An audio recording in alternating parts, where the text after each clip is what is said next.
talagang walang personalan, trabaho lang.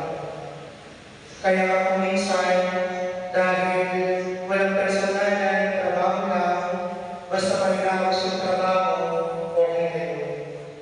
Minsan, may mga tao na kahit hindi magawa ng maayos, yung pinapagawa, okay na yan, wala namang personalan, trabaho lang. At kung minsan,